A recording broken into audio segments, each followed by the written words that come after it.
I want you to pay close attention to this story, because by the end of it, you're going to have an opinion, a strong one, and I want you to share it in the comments, because this one is not black and white.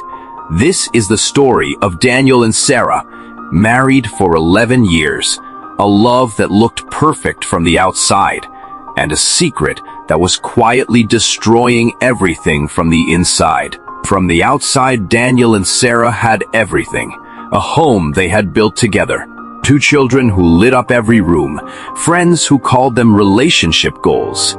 Daniel was devoted, the kind of husband who remembered small things, her favorite flower, the way she liked her coffee, the anniversary of the day they first met, not just the day they got married. He loved her in the quiet, consistent way that most people only dream about. And Sarah loved him back. That part was never the question. The question was what she had been hiding from him for 3 years. It started with a phone. Sarah had left it on the kitchen counter unlocked while she bathed the kids. Daniel wasn't snooping. He was just moving it to plug it in. But the screen lit up with a message, and the name on that message was one he didn't recognize. He stood there for a moment, then he read it. Then he read the ones before it. His hands went cold, not because of what he thought he would find, but because of what he actually found. It wasn't another man. It was something he never in 1,000 years would have predicted. Sarah had been sending money every month for 3 years, large amounts, to a family Daniel had never heard of. He dug deeper, carefully, quietly, over the next 2 days, while pretending everything was normal. And piece by piece the truth assembled itself. Before she met Daniel, Sarah had been in a relationship, a painful one. That relationship had produced a child, a little boy she had given up for adoption at 19 because she had nothing, no money, no stability, no way to give him a life. She had never told Daniel, not before the wedding, not after, not once in 11 years. But she had been secretly supporting that child's adoptive family financially ever since she was able to, making sure he had everything she couldn't give him when he was born. Daniel waited until the children were asleep.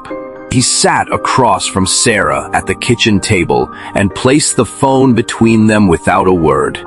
Sarah looked at it, then at him, and she didn't deny it. She didn't make excuses. She just said, "I was going to tell you. I was always going to tell you. I just never found the right time." And Daniel looked at the woman he had loved for 11 years and felt something he had never felt before in their marriage. Not anger, not betrayal. Something more complicated than both. He felt like he was looking at a stranger who was also the most familiar person in the world. Daniel left the house that night. He drove around for hours, thinking. He wasn't angry about the child. How could he be angry about a child? He wasn't even angry about the money. He was angry about the silence. 11 years of choosing not to trust him with something this important. 11 years of carrying a secret instead of a partner. He asked himself over and over, is this a woman who lied to me? Or is this a woman who was terrified and made a very human mistake and has been quietly making it right ever since? He didn't have an answer. And that was the hardest part. I'm not going to tell you what Daniel decided, because that's not the point of this story. The point is the question it leaves behind. Was Sarah wrong to keep that secret for 11 years? Or was she a young woman who made the only choice she could at 19 and spent the rest of her life quietly trying to do right by everyone she loved? And what would you have done if you were Daniel? Would you have stayed? Could you have? There are no easy answers here, only honest ones. Drop your answer in the comments. I genuinely want to know where you stand.